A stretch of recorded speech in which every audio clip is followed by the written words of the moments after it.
to the Billowing Hilltop podcast. I'm here with Paul and Lucas. Hello, Paul and Lucas. Hello. Hello, Paul and Hello, Lucas and Mike. And because it's our 50th episode, we have a couple of friends of the show, both our readers. Hold up. Who are we talking to? Our Norwegian. Oh, there's the Norwegian. Willkommen Oslo. Anyway, friend of the show, Chris. Friend of the show, Luke. Hello, friend of the show, Chris. Friend of the show, Luke. Hello. Hello. How are you? How you doing? Welcome. Step in. We're going to do this in the command module, which is where we run all the operations on the hilltop. Mind your heads. Just step through. Take a seat. No, not there. That's Martin. Do you genuinely listen? Absolutely. Yeah, religiously, yeah. And I will just clarify, I've never been to Norway. Right. I've been to Denmark. That's basically the same thing, isn't it? I'm just surprised we've actually got some genuine listeners. We're actually talking to them. We're nudging double figures, I reckon. Oh, envious. Now, Luke, at some point, will tell us about his podcast, the Dice and Die Show, but we'll get to that in a bit. You've got loads more listeners and followers than we have. Yeah. They're a different league to us. Yeah. I don't know about that. Big league. I mean, just think of the marketing opportunity of speaking to the other 7 readers of the Billowing Hilltop podcast. I assume, Chris, you've already listened to Luke's podcast, right? Yeah, long-term listener to Luke's. A little bit more sweary than yours, but yeah. We've been a lot calmer recently. We kind of made a decision earlier on this year to maybe try and curb it a little bit. When we started last year, there was a lot going on in the country. We got quite irate about it a few times. But Have you met Dan? Yeah, Dan. We have to cut a lot of Dan out. Chris and Luke, where are you up to? the latest episode, what one was that? 38? 38? 38 or 39, something like that. The last episode, there was just lots and lots of discussion about what you should do with the gems or diamonds or whatever it is. Yeah. Whether you should use them or destroy With them the or vision. give them to some bird or something. Yeah. Was that in a cave? Dear. Yes. That was in the With cave, With yeah, a that was pool. in the cave. Testy Okay. Hestapod was there. Hesty? Oh, yes. He's our man. He is. When did we do that then? That was January. Yeah. Oh, was it? I was Oh, doing my January, God. that's right. Yeah. Oh my god, so that's what I mean about being in the command module. It's really odd talking about stuff that we did in January now in our weird time loop, but actually we're in August. In fact, we're on the 12th of August. What is it? It's wibbly wobbly, timey-wimey stuff. This is what all this machinery does. That was that weird sensation as you came in through the door. Oh, I thought I just wet myself. No, that's Paul, that smell. Oh, just you wait. So now, what are we going to talk about? D&D? Let's have some feedback, some criticism. Feedback and criticism. You don't agree with Lucas's character build choices, do you, Luke? I think we've established that. It worked out okay, yeah. I do think the dip into Druid was a bit of a mistake, but Mike's trying to just get some controversy in here. this is it. He's been trying to whip up saying some, this like- for months now. He's been like, Yeah. I've got to get you on. I've got to get you to confront each other. I'm like, you just want some drama. Yeah. The rest of us can just sit back now. Go for it, guys. Your real name isn't Lucas, is it, Luke? No, just Luke. Oh, okay, that's a shame. Otherwise, you could have gone, that's not the real Lucas. I'm the real Lucas. This would have been great. The real Lucas, please stand up. Chris, what characters to sort of listen out for? Which characters do you like? I just don't think you can beat a retreating barbarian, really. So Uncle Buggy, it's Uncle I do Buggy. like Uncle Buggy. which direction will he run next? As it has been your 50th episode, what has Yeah. been your personal highlights? Well, now, what do you think, Lucas? What happened in the past? So we've been in the gems. Here we go. Yeah, you see, I'm on the spot now. The reality comes true. Yeah. They don't remember anything, by the way. They don't- Oh, actually, the Chank Fankum. Oh, you like Chank Fankum? Yeah, that Chank Fankum. Undisputed. Might be a bit more Chank Fankum in the future, by the way. I think visiting Hesty at home was particularly enjoyable. In his lovely dressing gown. yes, and his hesticles. I thought Absolutely, that was I'd agree with that. Not that I'm Yeah. part of the show, but that's probably one of my favourite characters from any and the song. The song, yeah, definitely. any action play I listen to, I think. And that song was brilliant. That was the moment I fell in love with you guys, I think. The song. Not just the Yeah. song, just the character. He's just bonkers. And it's quite funny listening to the group try and react to that. There's a character in the original Adventure Path called Alastan, who's like a sort of Gandalf kind of mentor figure. And I mean, I don't know, I just couldn't do that really. I don't know. Anyway, just come up with a silly voice. Absolutely. Yeah. I don't know if I really have a highlight, you know. The bits I enjoy are the bits where we're playing, and I'm not really worrying about I don't know, editing. Yeah. Actually, I did enjoy the phase with the lizard folk when Hillary turned up, and I thought that went on a bit, but yeah. I loved the lizard folk. Absolutely loved it. Couldn't get enough of them.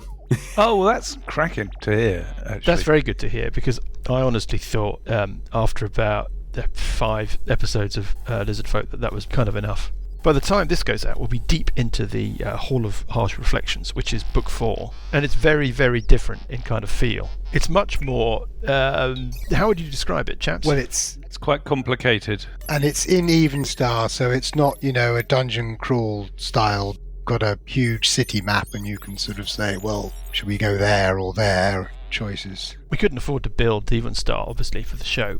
We had to record the whole thing in Waterdeep without a permit. Bribes were paid. Yeah, well, we spent all the money on the Dark Cathedral, and that's kind of blown the budget for the... And that Lizard Folk lair cost a fortune. The keep. That keep sounded massive. We were playing it kind of theatre of mind. Yeah. The idea of this great big plain and the hordes attacking this keep, and this idea of this enormous castle and all this kind of... It's like 5 squares by 5 squares or something. Yeah, I've just Googled it now, and yeah. It was absolutely tiny. We couldn't believe it. I mean... 3 dead horses take up about 3/4 of one in the building. Yeah, that's right. Yeah, Which is bigger than the keep. Yeah, but we just don't have the money to do this kind of stuff properly. Otherwise, we would have, we'd had a proper keep and the works. But anyway, there we go. We would have had a proper barbarian as well. I'm just really grateful you guys listen. Yes, we're really, really grateful that you it's guys amazing. listen. Otherwise, we're really just editing it. Honestly, just editing and sticking For it out ourselves. for ourselves. Yeah. And we don't Well, even that's listen to it. Yeah. We should talk about Operation Weatherspoons. Right. We don't have any ambitions around this silly show of ours. Honestly, we'd just be playing this adventure anyway. The only ambition we have is that Johnny is somehow convinced that he is going to become famous enough so that at some convention or somewhere, someone is going to overhear him talking at the bar at Weatherspoons and go, I know you, I know your voice. Aren't you Johnny from the Billowing Hilltop? Let me buy you a pint. That's it. That's all we need. Sounds perfectly feasible. Yeah. The problem with that is that he's always asleep, so no one's going to know his voice. Yeah. Now, before we go, we must talk to Luke about his wonderful show, The Dice and Die Show. Luke, tell us about The Dice and Die Show, why should we listen to it, and everything about it. Because we're the best Tory bashing D&D podcasts in the UK. That's why. Right. What more do I need to say, really? Not much. What do you... Fantastic. Well, we're fans. Of course you are. Are you playing... Well, we're playing Curse of Strahd at the moment, actually. Oh, horror-themed stuff. Classic stuff. Which is Ravenloft in... Ravenloft, 5e, yeah, that's right. Oh, okay. Bravia or something, I think they called it. I don't know. It's good. We're a couple episodes into that season. As we're recording, I think we're on episode 5 today. Right. Of course, when this goes out, we'll be another 6 months down the road. I don't know about you guys. I mean, you were playing anyway. We weren't.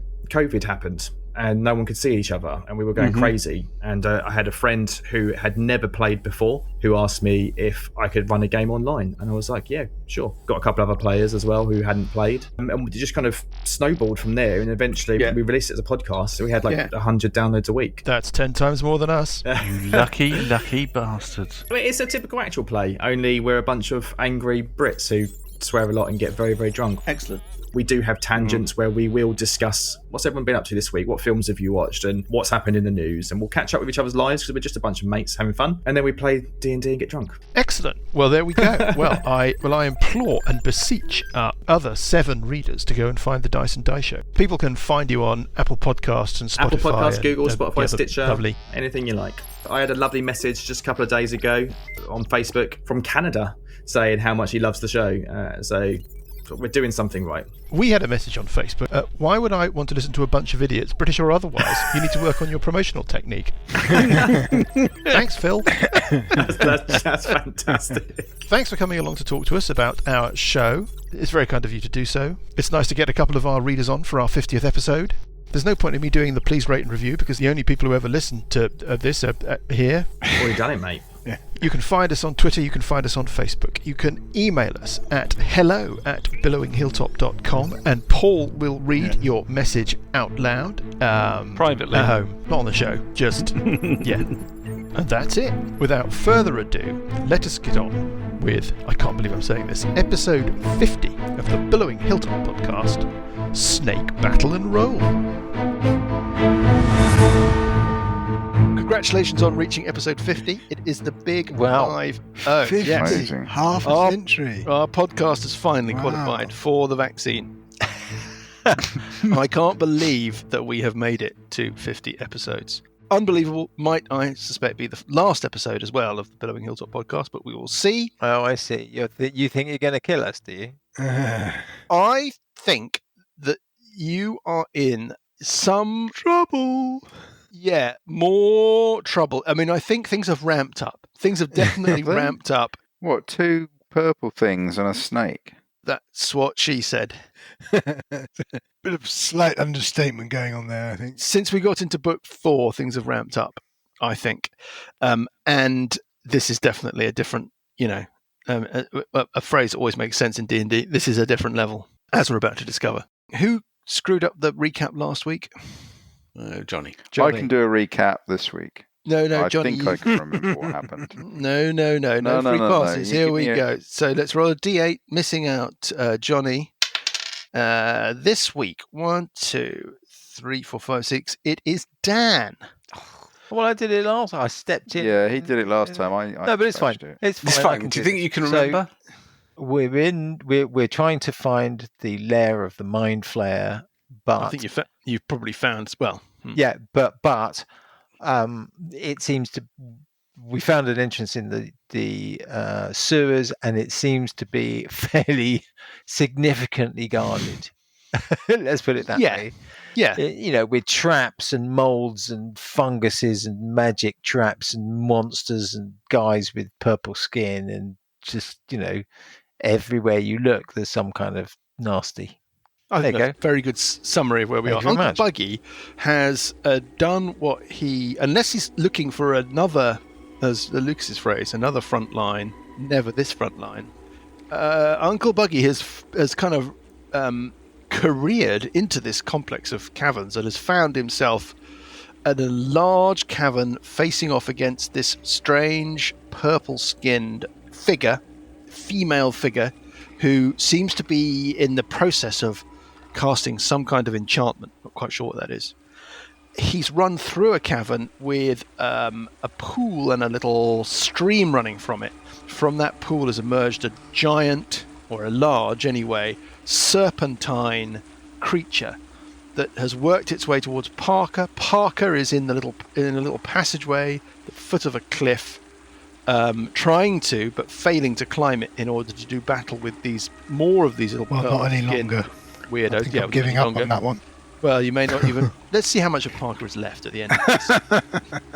And then back in the entrance cavern, we still have a bit of a kind of. Well, let's face it, it's a bit shambolic. We have A rear guard. Burple. We have Alice. Yeah, rear guard is a very. Rear guard is a. The new front. Yeah. Yes, possibly. Yes, it could be the new front. Sessions, an imaginary sessions, a pretend sessions that's been projected by the real sessions, Burple and Alessandra, who frankly have struggled to get themselves through a patch of yellow fungus, yellow mold, and into the main complex. I'm going to pick things up with a lightning bolt. This serpent thing that's emerged from the water has swoopled round into the centre of this cavern to your north, Parker. Swoopled. Draws a line from it to you and zaps you with a lightning bolt. You are in the position of having to make a saving throw, I believe. Yes, a dexterity saving throw, I'm guessing. Okay, it was a DC 14 dexterity save, please. Because it's a new session, of course, you've got your dice DC back. 14. You take half of the following as a lightning bolt spears down the passage towards you. Well, it's 45 points of damage on 88, which is really good. So you take 22 points. 22. I mean, that was 1, 2, 3 8s and 2 No. 7s, a 5 and 2 1s. That is a pretty extraordinary roll. That is a meaty roll.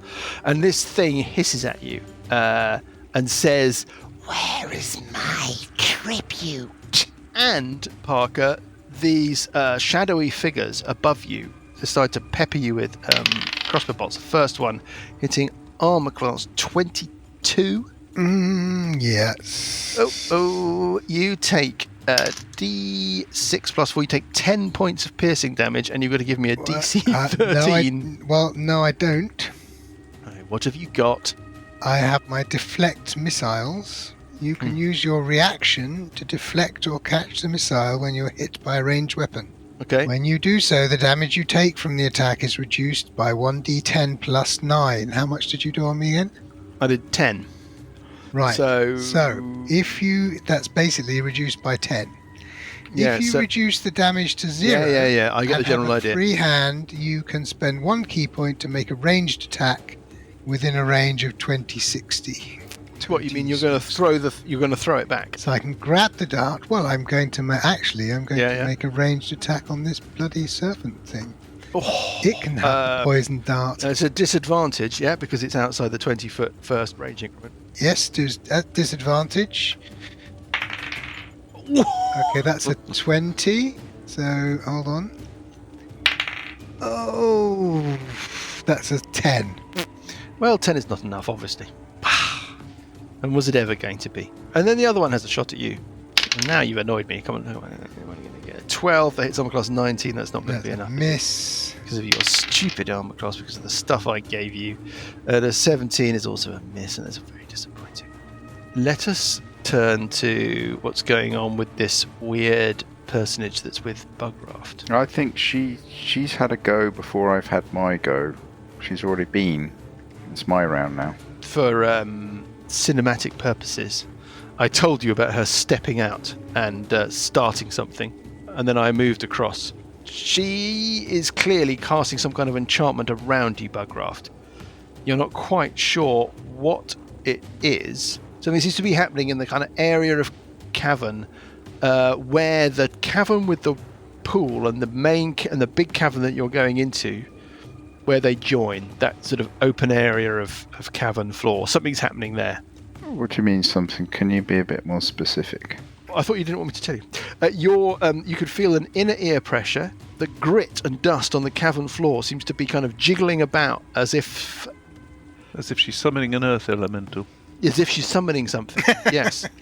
Precisely. As if she's summoning something in that gap between... Yes. Exactly. Your ears? Yes. You get the sense that there's something nothing there. Something is happening. Something is either being brought into being. It might be an actual thing that she's summoning. It could be an effect, a magical effect. But whatever it was, she seems to have uttered some incantation, raised her hand towards you, spoken this incantation, and this effect has started. What would you like to do? Because it is now your turn, Bugraft. Right. Are there any other people in the room apart from these two people? One on You the can't left. see anymore because you threw yourself down a little side passage. You can make out her, and you know about one person on the slope leading up to the right-hand side of the room, but you didn't see anybody else. You got the sense from your perception check earlier that there were multiple signals in there, so you think there probably are more people in the shadows, but just beyond your vision. Do I get a perception check? Can I move south back into this room? Yes, of course you can. Okay. Malcolm. 5, 10, 15, 20, 25, 30. Well, so you see, as you run in, you see this giant snake figure. Right, I'm running out and bashing it. Okay. I'm raging. I'm going to start raging. Okay, so you start raging. A second rage. Yes. And I will do a reckless attack, which means I gain advantage on the first attack during the turn. They have advantage against me until my next turn, so the poison effect cancels out. I'm just attacking normally. Understood. I'm using a Frostbrand, so I'm going to bash. 23. Is a hit. It didn't expect you to come. Well, I think it might. You think it might have got the sense of you having moved through its space. Yep. You've slightly blindsided it. Its surprisingly little head on this giant body kind of whips round and hisses at you as you turn the corner. Okay, well I do 18 points of damage, 5 of which is frost. Okay. Yep. Fine. But the frost doesn't seem to have any special effect on it, but it didn't like that very much. And then I'm going to hit it again. Mm-hmm. Right, 21. Is also a hit. 15. Okay, so you've done a total of 33 points of damage on it. Yep. And that seems to have wounded it quite, significantly. I mean, not, it doesn't seem to be in peril, but that wasn't like a little nibble. That was quite a proper smack. Burple. You're Okay, so moving up the corridor. Mm-hmm. You can see Parker ahead of you. You can see this ledge on your right. It's just the angle's an absolute pig for you. Yes. Can I have a ruling? If I were to, being invisible, if I were to extend my rope of climbing, would it also be invisible? I'm going to say yes, because I can't see how. Where would you draw the line at what point it became visible and invisible on the actual rope, right? The first 2 feet surely wouldn't be visible. You wouldn't be like, as soon as you start, if you took a normal piece of rope and you paid it out while you were invisible, right? Would you expect that rope to suddenly appear and reveal where you were? No. So I think because it's on your person, I'm going to be nice. I'm not, by the way, enshrining this as a rule for the future forever.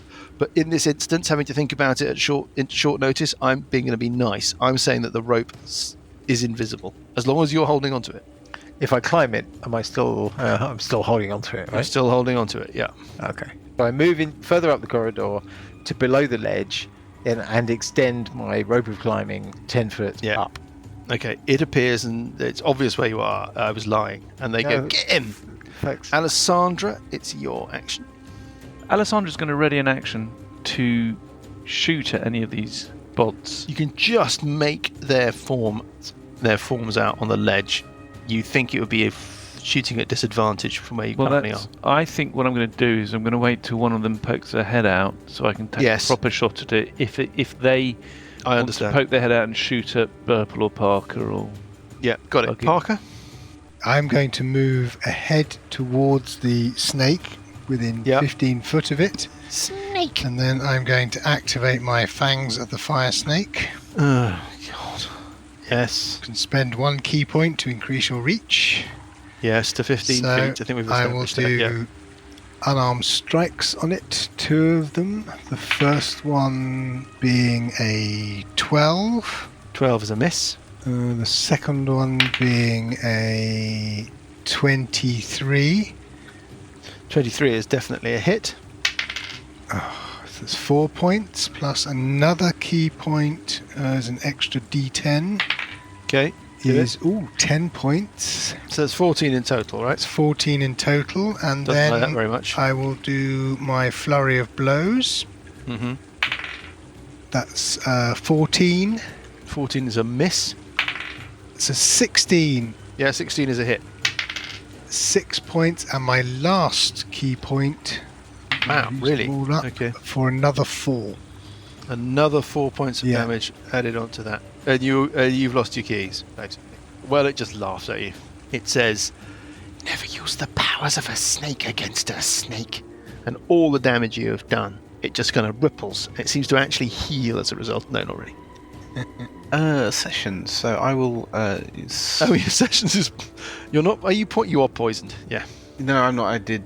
Oh, you did a lesser restoration last week, didn't you? Yeah. So I'm going to step out of the nasty space. Yes. I'm going to wander up the passageway. Yes. And then I will do... Can I see this one that Parker was up there somewhere? I don't know where Parker's gone. Parker's long gone. Parker's run off. Oh, I see. Okay. Anyhow, this one that looks wounded, yeah? If you can make out a form on the ledge, you're going to be... It depends. If it's an attack roll, it's a disadvantage. No, I'm gonna toll the dying on it. Yeah, okay, so it's gonna make a saving throw. What's the DC? Wisdom 14. It failed that saving throw. That is annoying. Is it wounded, It is wounded. It is the only wounded one. It was wounded by... So, that's 2d12 then. I think it was wounded by Bugraft earlier, was it? It's taken 5 points of damage. It's now taken another 10 points of damage. Okay, 15, yeah. And then just to kind of confuse it, I will move... Oh, I see what you're doing. I will move other me up there to blow raspberries at them. Gotcha. This snake thing. Well, first of all, let's do the people on the ledge. Is there a roll I have to make, Sessions, to not be befooled by the fake sessions. I mean, assuming these things can see, I mean, they are hanging back a bit, but they can see a little bit of the passageway, so they can probably see that there are 2 sessions. What I'm really trying to work out is, I can't think any. If you interact with it, should I was going to say, I can't think of any real reason why they would know. Well, yeah, it's an illusion, isn't it? So if one of them fires an arrow through it, the others. Yeah, if they don't interact with it, though, that's their own problem. Okay, so first of all, one of them steps to the edge of the ledge. Alessandra, your readied action. You could take a shot at one of them. It's got some cover, but it's no longer at disadvantage. Okay, do an attack.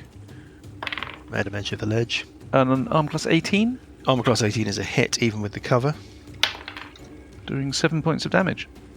7 points of damage on that one. Yes. Anything else from your readied action? That's it? That's a readied action. And it pings a shot at... It has a choice of... Well, Alessandra's sort of... No, it could pick either Alessandra, and then there are 2 sessions. So 1, 2, it's Alessandra. 3, 4, it's real sessions. 5, 6, it's false sessions. Everybody understand that? Yeah. But Alessandra's going to have a bit of cover. Alessandra has got a bit of cover, but he goes for real sessions, or, well, it goes for real sessions. That's annoying. It is annoying. Hitting armor class, nothing. Rolling a 3, just absolutely hopeless. Another one steps out to the edge. This time, there is no readied action from Alessandra.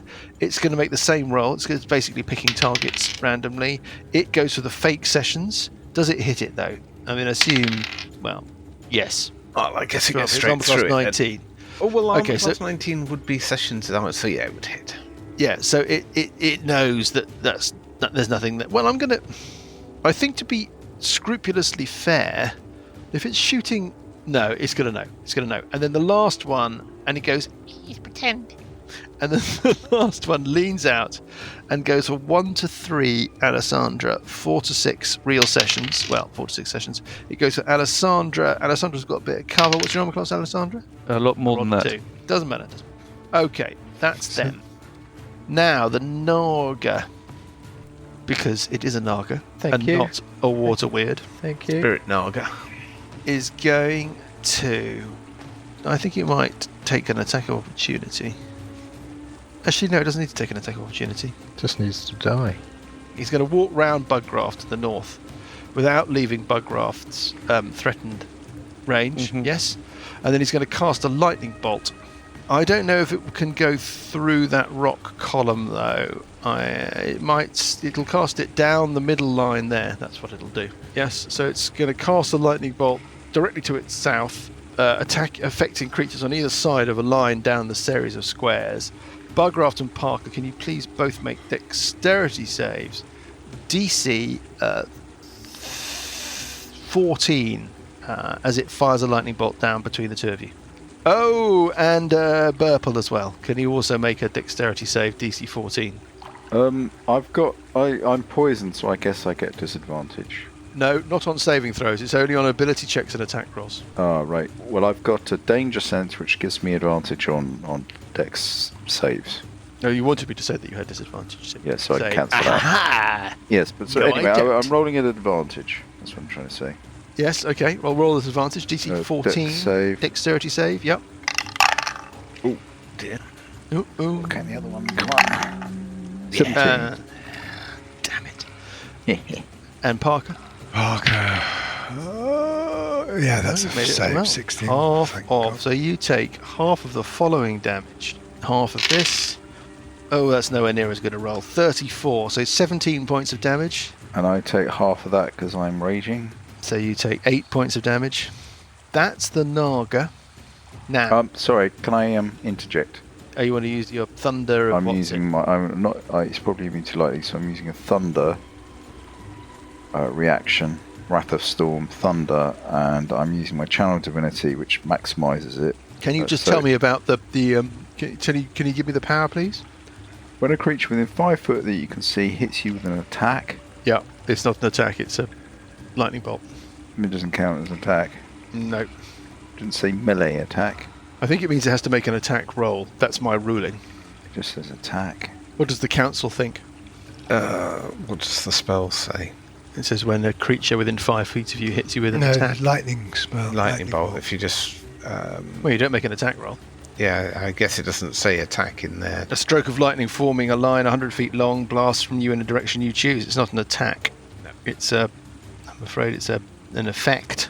I mean, it is an attack. Clearly, it would become visible under those criteria. But I think the idea is that you're struck by something within 5 feet of you. I don't think it counts. Even though he's right next to me. Is it the barbarian or cleric domain?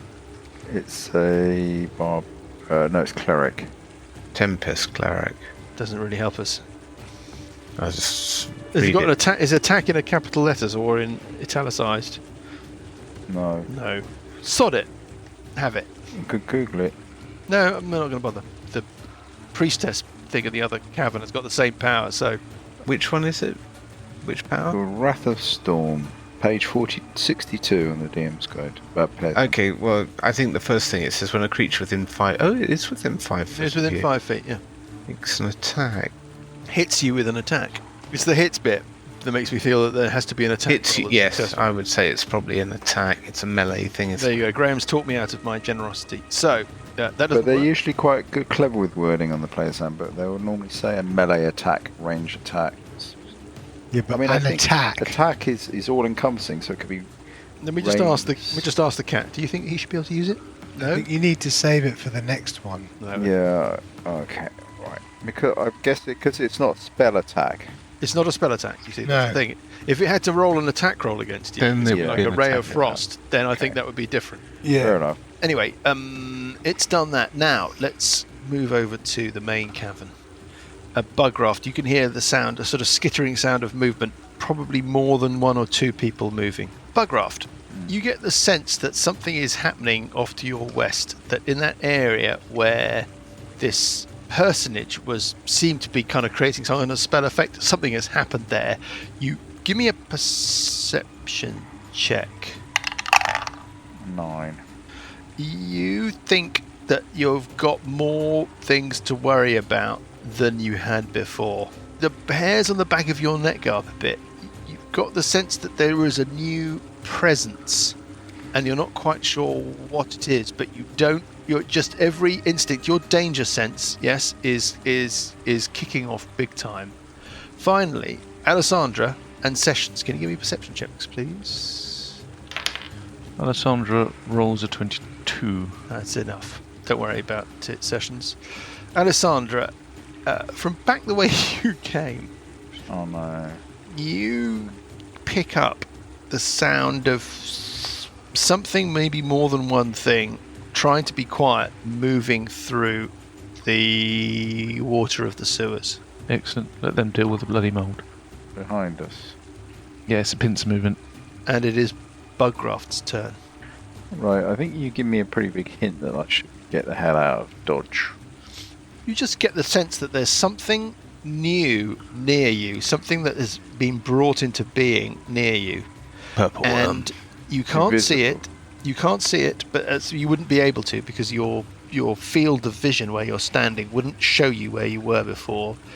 It wouldn't take you much movement to be able to see that area clearly, in which case you know, but it's just something nasty about what's going on, something that makes the hairs on the back of your neck go up. What, smell, sound, aura? It's more of a spiritual, it's just a sense of darkness and evil. You mean a kind of devil or a demon? I mean, you Bugraft, you wouldn't know what that was. A demon. Like. There's not the stench of there's not the stench of undead. I'll tell you that. Bugraft knows the undead. Yeah. So it might be a demon. Biblically, in some cases. Burrowing creature, elemental. I don't know. But something. You just get the sense of a sort of looming evil presence that wasn't there before, and it is there now, and you feel like it's just around the corner from you in the chamber that you were in before, that you just vacated. So if I move 5 foot to the west, I'd still be within. I wouldn't have left the Naga's threatened squares, and would That's I be able to absolutely peer right. into the chamber then? Yeah. Can I see? You could crane. Yes. Okay. If you do that, you see a very strange creature. You peer around the corner, you see a very strange looking organism, I think is the best word to use. Jubilex. It looks like I've used a kind of crazy figure there, token. It's like a pillar of yellow slime with a single malevolent eye. That single malevolent eye is looking at you, Bugraft, as you pop round the corner. You just get the sense... I'm trying to avoid the gaze of the eye. You don't know that is an issue. You just think that you're looking at something that is from, I don't know, through the veil, on the other side of the divide, through the looking glass, something that's not of your experience. It just looks utterly alien. Tonj is the Eye of Wisdom, but that's really a sun god kind of, sun deity kind of reference. This doesn't look like it's anything like that. This looks like it's something deeply unsettling. Demonic. You don't know really what demonic means. Well, You've not met anything. I tell you what, the closest thing that, in terms of the general feeling of uneasiness and weirdness that this thing evokes in you, is, do you remember in the Chapel of Asmodee, the walls were kind of rippling with giant human eyes? Yeah, it's that sort of sense. Anyway, this thing is looking at you, Bugraft. What do you want to do next, apart from shit your pants? Which you do 3 times a day anyway. You are?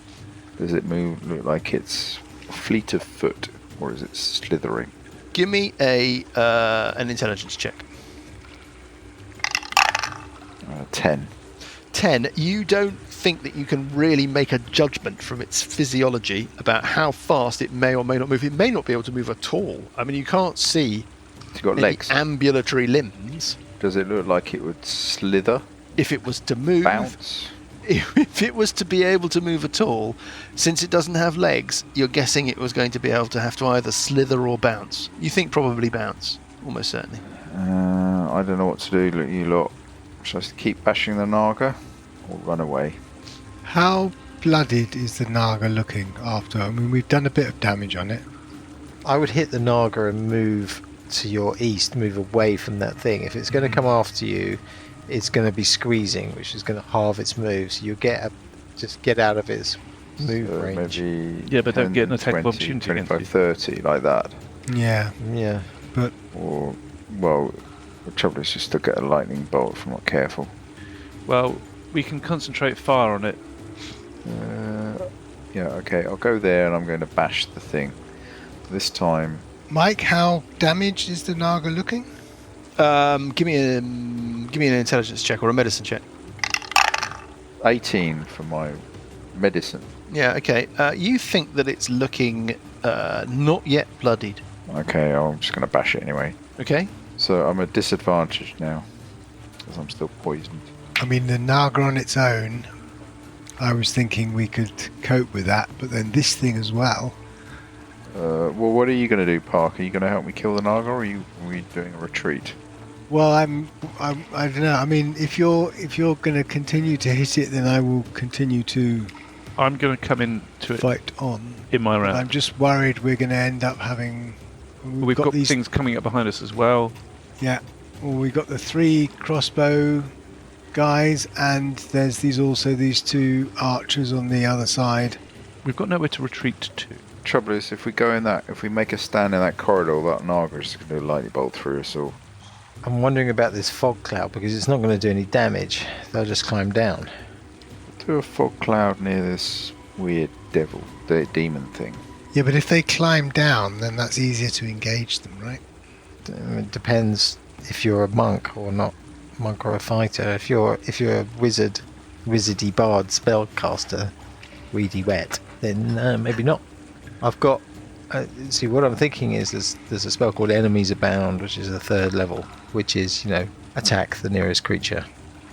The thing is, it's one of those things which is what's the tipping point. At the moment, we've got quite a lot of big stuff against us, but I think getting rid of the Naga would certainly help. Will tip things more in our favour. I agree with that, but not even bloodied is pretty. It's taken 30 something points, isn't it? Yeah, but if we do another, if we've got Bugraft doing a round, Parker doing a round, if Burble can somehow tie up these 3 things down here, I can come in and do. Well, I can do some that. damage. Yeah. I can do some damage on the Naga because I can also, if Bugger Off stays within 5 foot, I can do a sneak attack on it from range. I could probably hang on for a few rounds. I mean, I've got 52 hit points and I take half damage from each hit. So I can just stand there for a bit. Okay, well, so I'll do the cloud thing at the top of the thing. If you concentrate fire on the Naga. Right. I'm going to bash it. Okay. The Naga. Yeah. At disadvantage. First hit is 18. Second hit is a hit. Is 14. a miss. 14 is a miss. Second hit. 20. Oh, Come on, do it, do it. Oh, it's going to be enough. hit. Ooh, 21. Damage. Yes. 18 points of damage. From the great sword, from the Frost. from the frost axe. It's your great axe of frost, isn't it? Yes. Okay. I mean, it reels from that damage, but it's it's looking. Maybe it was quite close to bloodied. Maybe it's just going over the edge. You're not sure, Burple. Okay, Mike, the spell that I was thinking, the Stinking Cloud, basically it says you create a 20-foot radius sphere of yellow nauseating gas centered on a point within range. So can I center it there? The back of the alcove at the top? I think if you've climbed up a little bit, then yes. Do I have to be able to see the point? No, but I think you have to know the point. Yes. So, right?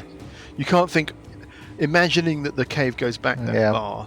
I'm going to imagine that I want my spell to be there. Okay, so how you have far to get up far enough up. 10 feet? You'll be able to know about the back of the cave at that point. Okay, so I climb up 10 feet. And then you cast. Has it got a verbal component? Yes, and I become visible at the time that I do it. Because it's an attack. It's a spell, and it's concentration. Oh, it's concentration. Oh, you see, these rules are very elegantly put together. But the rules around invisibility is if you cast a spell, so... Any spell? Oh, I thought it was only an attack. Any spell. Oh, brilliant. So you're just going to appear. Yeah. I'm going to go, hi! Just appear on this top of this rope, like a kind of... Oh, excellent. Okay. I do the spell, which will be centered here. Now, I'm presuming, Mike, that it would behave like a standard 20-foot radius sphere, i.e. 10 foot on either side of the point is... Do you see what I mean? So if you imagine I see what you mean. You mean you don't mean that you've got X amount of cloud, then it all then just has to spill out to fill the space that it's got. No, You're saying that it's going to extend from the point. I understand. Yes, from I the can point see of center. I kind of think that must be. And I think it would be cruel. I think that means that the bottom 5 feet where I am, I'm 10 foot up, so I'm in the cloud. But if when I drop back down again, the bottom 5 feet will be clear of cloud. It won't reach the floor. So is it 10 foot radius or 20 foot radius? So it's 20 foot up. So it's filling everything, but it's up a bit, so the very base of the passageway is clear. I think that's absolutely fine. Yeah. That makes perfect sense to me. Then I drop back down. Yeah. Or climb back down. Mm-hmm. I don't think I've got any. Tell me about left. the spell. How does it work? What do I do? You create a 20-foot radius sphere of yellow, nauseating gas centered on a point within range. The cloud spreads around corners and its area is heavily obscured. Yeah. Cloud lingers in the air for the duration, which is up to 1 minute concentration. Each creature that is completely within the cloud at the start of its turn must make a Constitution saving throw against poison. On a failed save, the creature spends its action that turn retching and reeling. Creatures that don't need to breathe or are immune to poison automatically succeed on this saving throw. Alessandra is going to do a move action, then a dash action. A dash action, then most of a move action to take her through the squeezed passage. Yes. Up, keeping her head down and avoiding the stinking cloud. Keeping her down, scuttling along, running out behind Parker, and then she's going to attack the Naga with the crossbow. Which is in range. Naga with the crossbow. Oh, I see. Sorry. My crossbow. No, Naga hasn't got your crossbow. Hitting armor class 19. Oh dear. I mean, that's quite difficult because there's a little... I'm saying that's a boulder rather than a pillar. Armor class 19 is a hit. Armor class 19 is a hit, so she's going to do a initial damage of 4, but then Yes. she's 8, but then she's got sneak attack of 17, so she's going to do Nice. 25 in total damage. Very nice. Wow. Very It nice. hisses and reels. Yep. And then for the last 5 foot of move, Alessandra's going to just tuck herself back behind into the kind of branch. Craven coward. So not affected by a lightning bolt then, if it was... Yeah, Parker. No, that's good. Right. So There we this go. bit of Very river good. here. Oh, the approval of the That's master there, Paul. Yeah. Yeah.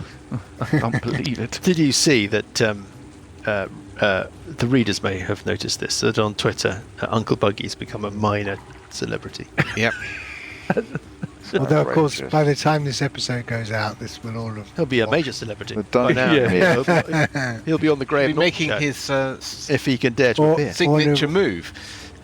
Or he'll already have been demoted to appearing on Celebrity Big Brother Yeah, or something. Uncle Who? Yeah. Yeah. Is it dirty? Is it dirty? Parker. Right, I'm going to move round to behind the Naga, and then I'm going to strike him. You get a glimpse of this thing as you're Yeah, scuttling north. yeah. Although I couldn't deep- actually see it already from where I it's was a- standing. Yeah, it's deeply unsettling, Yeah. Parker. Okay, It's got Maybe that it's an single illusion. eye. It's like a weird, slimy column of horror. right. Okay. That eye has got no. It's like a shark's eye, Parker. There's nothing behind it. It's just, it's something for looking. It's not something that's a window on any kind of soul. Lovely. Yeah. Sauron. It's like a sensor rather than. Jubilex. Okay. So have a little shudder as I go Lord. past. Yeah, it's quite shuddery. Okay, anyway, And then do your back, worst against back this. to yes. Naga I dude. will try my worst. Oh, fuck's sake!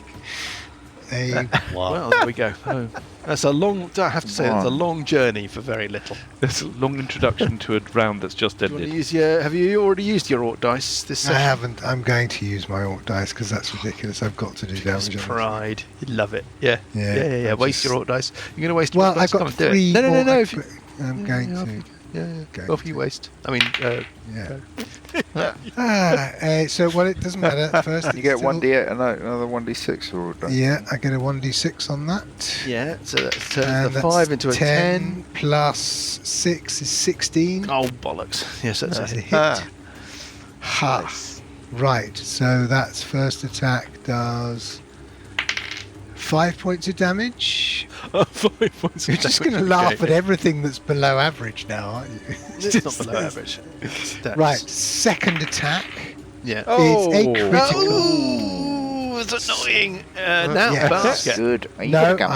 Are you I'm gonna not gamble? going to gamble. Yeah, because I life-changing could do- amount of damage. No, not. Okay. I'm going to do. It's 3d. I get to roll the damage twice. 3d6 is 11 plus 3 is 14. Points of 14 damage. point- this thing is 14, looking- 1-4. Yeah, this thing is looking very, very And unhappy. then the final Lucas, attack Lucas, wasn't is.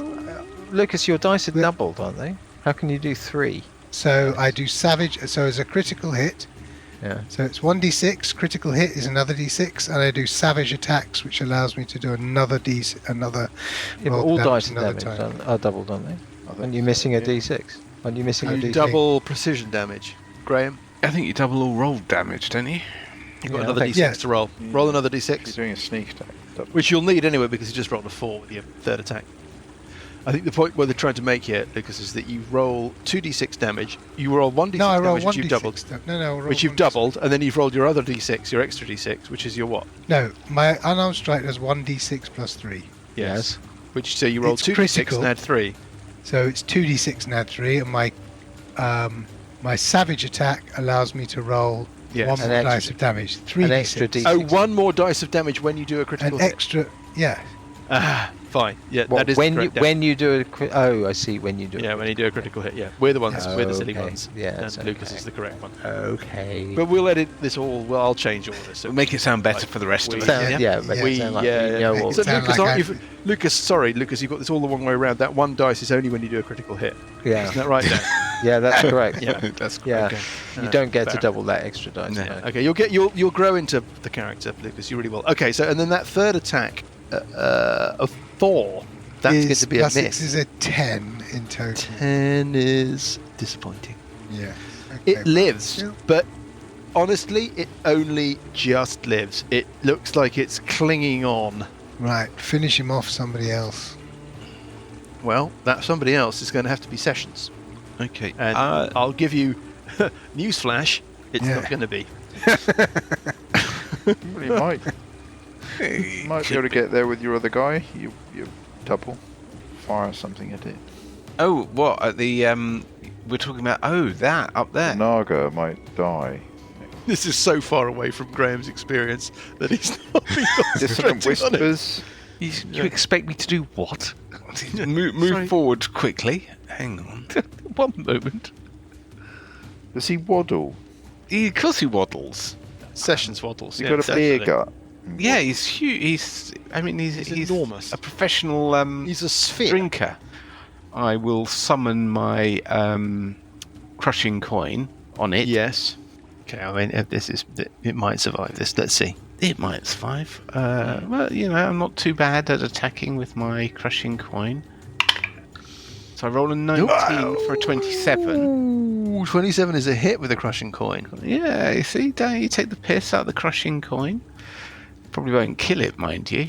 Well, I'll just change the hit points if you do. Yeah, that's the obvious way of doing it. For Yeah, 8 just add points of damage. Points of damage. You got enough. Yeah. Anything else? Oh, I don't know. And then with my action, I'll do Toll the Dead on it. Oh. Okay, here we go. This is a biggie. Right. It also has a 6 2d12. range.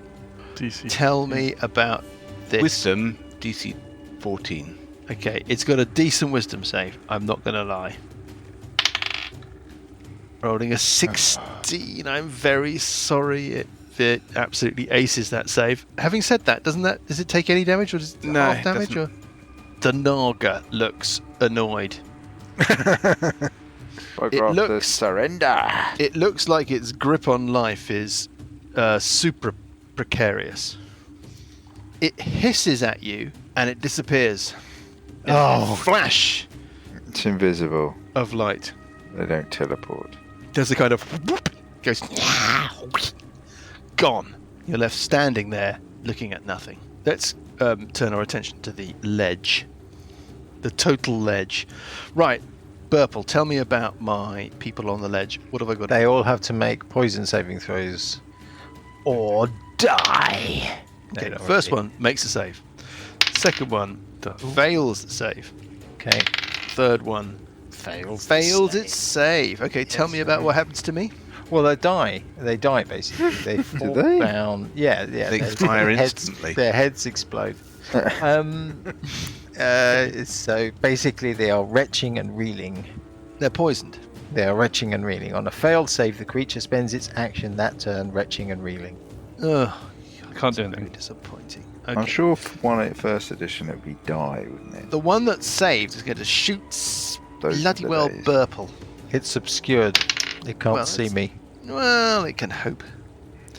Obscured means it's at disadvantage. I think it's not going to be enough. Its area is heavily obscured. And we know what that means, don't we? Do we? It means that it needs to know where you are to target you, and then if it does, it's rolling at disadvantage. Yes? It doesn't matter because, 17 is not going to hit, is it, Purple? 17 is my armor class. Oh, okay. Well, it's a disadvantage, so it has to roll again, but you never know my luck. I do know my luck. It's not plus 20. It leans over the edge in the cloud with a rough idea about where you are, looses its crossbow at you generally, and somehow hits you for 6 points of piercing damage, and you must make a DC 13 Constitution save. 6 points of damage and a DC. Constitution is +1. Okay, it's not great. It's not looking great, Michael. Michael, Isn't it? It's not Oh, looking dear. great. No. Oh, damn, that's So, terrible news. I've rolled a 7. He's come to see me. He said it's not great. No, I'm going to use my Orc dice. You're going to use your Orc dice? I'm going to use my Orc dice. He yeah. said to me, he came round, he said to me, it's not great, Michael, I'm going to have to use my Orc dice. It's a 9. There's a 9 plus. There's a 15. That's a 15 with the Orc dice. And as it turned out, it all turned out right in the end. We went down the road for a French fancy. I'm still taking the damage though, so I've got to make a concentration check, don't I? As soon as he got home, he rang me. He said, I know it seemed everything went right, but I got home, it turns out I've got to make a concentration check, haven't I? We've only got to go in on Wednesday. It's fine. But then it turned out it was fine. I made the concentration check.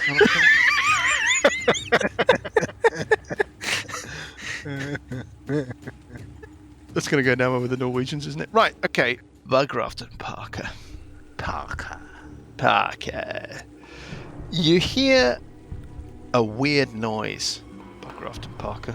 You hear the sound, I can only describe it as the sound of something that was once semi-solid becoming deliquescent.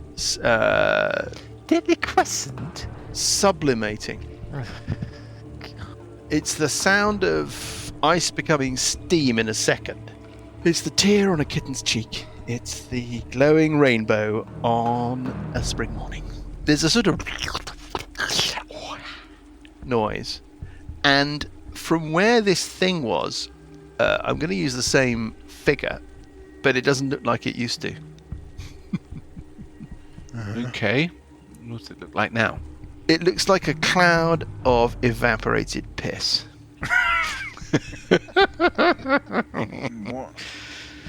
Okay. It looks like, It's Johnny. if it is the same thing, it may be something that this thing has emitted, but I'm using the same token to represent it.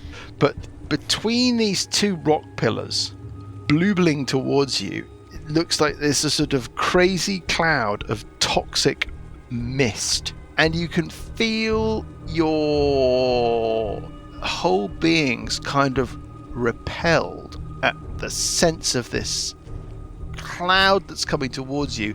It feels like distilled, evaporated, toxic evil. It also spreads. It's larger than the form that you think has spawned it. Maybe not large enough to encompass you both. It enters the area where you've been fighting the Naga, and it settles over you. You feel the kind of demonic, toxic gaseousness of it start to infect you, and we will find out what that means for the fortunes of Parker and Bugraft next week. Here we go again. It really has gone up another level. I feel like the whale. No, the plant pot. Oh no, not again.